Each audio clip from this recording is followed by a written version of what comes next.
सर्वे किया गया कि हिंदुस्तान में बहुत सारी कौमें हैं, मजहब है, सबसे पिछड़ा कौन है वो सर्वे किया गया। मुसलमानों पढ़ा लिखा कौन है, जाहिल कौन है। आपको अफसोस होगा इस सर्वे में सबसे नीचे जिसका नाम आया वो मुसलमान है। कि मुसलमान तालीम में, एजुकेशन में मुसलमान सबसे पीछे है, कि जबकि मुसलमानों के सबसे पहली वही इक़रा बिस्मि रब्बिकल लज़ी खलक़ पढ़ने का हुक्म है। आज जिस फील्ड में भी जाइए, आप जिस फील्ड में भी जाइए, मुसलमान नहीं मिलेगा, बहुत कम मिलेगा। आप पुलिस में जाइए, मुसलमान के परसेंट है पुलिस में 2% मिलेगा आपको। आप आर्मी में जाइए, आर्मी फोर्स में मुसलमान कितने मिलेंगे, गिने चुने मिलेंगे। IPS ऑफिसर में आप मुसलमान गिनती किएगा, गिने चुने मुसलमान मिलेगा कोई ना कोई। हाँ भाई मुसलमान IPS ऑफिसर है। DSP लिए मुसलमान नहीं है। वकील, अच्छे वकील में जाइए, अच्छे वकील में मुसलमान नहीं है। कुर्बान जाओ। आखिर इसकी वजह क्या है? तालीम की कमी है। हम लड़ ही नहीं पा रहे, हम तालीम हासिल कर ही नहीं पा रहे। इतने बड़े बड़े ओहदे हमें मिलेंगे कैसे? जाहिल को तो ये ओहदा नहीं दिया जाएगा, तालीम याफ्ता को ये ओहदा दिया जाएगा, पढ़ा लिखा को ये ओहदा दिया जाएगा। इसलिए मेरे बच्चों पढ़ो। हम हर बच्चों से कहना चाहते हैं कि देखो, पहले अल्लाह का कुरान पढ़ो, फिर तुम चाहते हो नहीं हम engineer, doctor, professor, IPS officer बनेंगे, अल्हम्दुलिल्लाह दरवाजा खुला। पढ़ो। और गार्जियन से हम खासकर कहना चाहते हैं कि बच्चा को पढ़ाइए। पैसा नहीं है ना भाई, पैसा नहीं है, बच्चे को कैसे पढ़ाएंगे? महंगा कॉलेज में बच्चे को कैसे पढ़ाएंगे? ऊंची तालीम बच्चे को कैसे देंगे? अल्हम्दुलिल्लाह सुम्मा अल्हम्दुलिल्लाह। अगर जमीन है, जमीन को बेचकर अपने बच्चे को पढ़ाइए, लेकिन पढ़ाइए, बच्चे को जाहिल मत रखिए। ऑफिसर बनाइए, अल्हम्दुलिल्लाह, अच्छे डॉक्टर बनाइए, बेहतरीन इंजीनियर बनाइए, पुलिस बनाइए, जो भी बनाना है, लेकिन बच्चे को जाहिल नहीं रखना है। और कुर्बान जाओ, बच्चे को तालीम दिलाओ, बच्चे को तालीम याफ्ता बनाओ, बच्चे को एजुकेटेड बनाओ, ताकि वो समझे सही क्या है, गलत क्या है, हलाल क्या है, हराम क्या है, जिंदगी क्या है, मौत क्या है।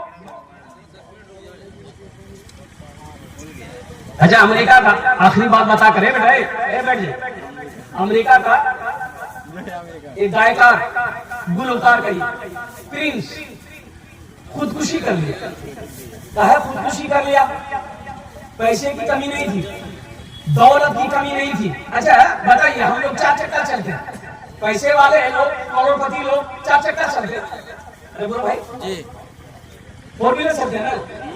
लेकिन ये प्रिंस गुलकार, ओ कुर्बान जाओ, इसका दरवाजा कहाँ था? 1 किलोमीटर दूरी के घर का दरवाजा था। 1 किलोमीटर जैसे दरवाजा से दाखिल में उसका घर 1 किलोमीटर की दूरी था। इतना बड़ा क्या कहते हैं कि उसका वो आंगन कह लिए, दरवाजा कह लिए, या ग्राउंड कह लीजिए। और 4 चक्कर में नहीं चलता, कहीं जाना होता तो प्राइवेट एयरजेट उस पर बैठता था, वहीं से उड़ता था। खुदकुशी कर लिया। काहे खुदकुशी कर लिया? पता लगाने वाले ने लगा ये डिप्रेशन का शिकार था, दुनिया से उठ चुका था। दौलत की कमी नहीं थी, पैसे की कमी नहीं थी, लेकिन यही सुकून नहीं था। सुकून नहीं था। सुकून कहाँ मिलेगा? और कुर्बान जाओ, अल्लाह की याद में मिलेगा। अल्लाह का कुरान कहता है, अला बिज़िक्रिल्लाह तत्मइन्नुल कुलूब। अगर तुम अपने कल्ब को, हार्ट को सुकून पहुंचाना चाहते हो तो अल्लाह का जिक्र करो, अल्लाह के कुरान की तिलावत करो। इसलिए मुसलमानों, मेरे बच्चों, नौजवानों, तालीम को फोकस करो, एजुकेशन को फोकस करो, तालीम याफ्ता बनो। अल्हम्दुलिल्लाह सुम्मा अल्हम्दुलिल्लाह। और नमाजों की पाबंदी हो, मदरसों को आबाद करो, मस्जिदों को आबाद करो, अल्लाह तेरे घर को भी आबाद करेगा। इन्हीं चंद कलिमात के साथ मैं मौलाना फहीम साहब को मैं सलाम करता हूँ। अल्हम्दुलिल्लाह कि मिर्जापुर की सरजमीन पर इस इलाके में इन्होंने ये मदरसा कायम किया। ये जितने भी इदारे हमारे इस इलाके में है, अल्लाह सबको दीन दूनी रात चौगुनी तरक्की अता फरमा दे। अपने बच्चों को कुरान से जोड़िए, अपने बच्चों को मदरसा से जोड़िए, अपने बच्चों को मस्जिदों से जोड़िए। अल्लाह पाक हम सब नेक बच्चों को अपने साहिबे ईमान बनाओ, बच्चों को अपने साहिबे ईमान बनाओ। पढ़ाओ, कुरान पढ़ाओ।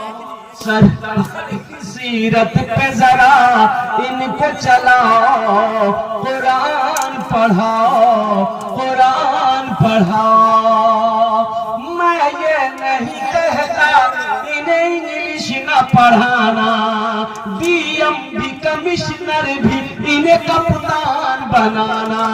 हाँ पहले मगर दीन के अरकान सिखाओ, कुरान पढ़ाओ, कुरान पढ़ाओ।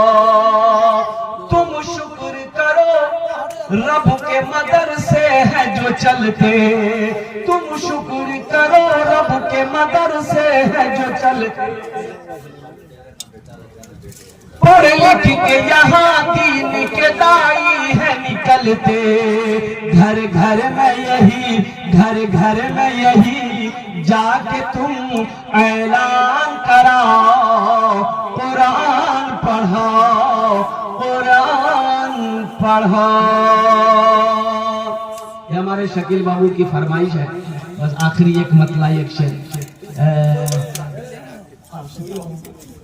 वो तो खाली पावे ढेरे। न दौलत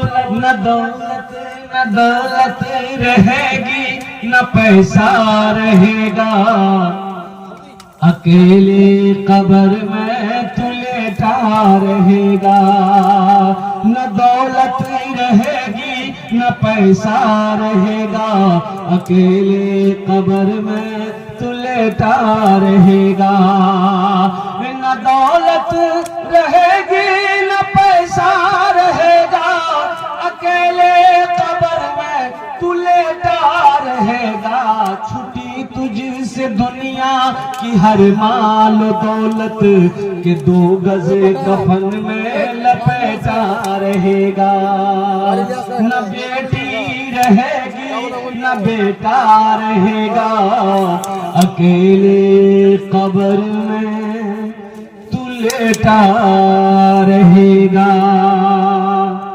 देखिए एक गुजारिश करेंगे मेरे बच्चों, वक्त को चला अल्हम्दुलिल्लाह, कुछ देर के बाद फजर की अजान हो जाएगी, फजर की अजान हो जाएगी। अगर जाकर अभी तुम सो गए, फजर नहीं पड़े, पूरी रात जो जगे फिर बेकार है। फजर नहीं पड़े, पूरी रात जगे, फिर फायदा क्या? ये जगना फर्ज नहीं है, लेकिन नमाज फर्ज है। इसलिए कोशिश रहे मेरे बच्चों नौजवानों, गुजारिश करेंगे कभी घर जाओगे तो हम समझ रहे हैं तुम अगर फ्लैट हो गए तो शैतानों नहीं उठा पाएगा, लेकिन कोशिश रहे। अब सोने का वक्त तो हम नहीं समझ रहे हैं कि अगर आप सो जाए अलार्म लगा लीजिए जाइएगा, ये नहीं हो सकता। तो कोशिश कीजिए घंटा और जग लेना, थोड़ी देर आराम कर लेना अल्हम्दुलिल्लाह, और अव्वल वक्त में फजर की नमाज अदा करना अल्हम्दुलिल्लाह। 4 रकात तो नमाज है, 2 रकात सुन्नत, 2 रकात फर्ज पढ़ लेना। कुर्बान जाओ, अल्लाह तबारक व तआला हम सबको अल्लाह 5 वक्त की नमाज अदा करने की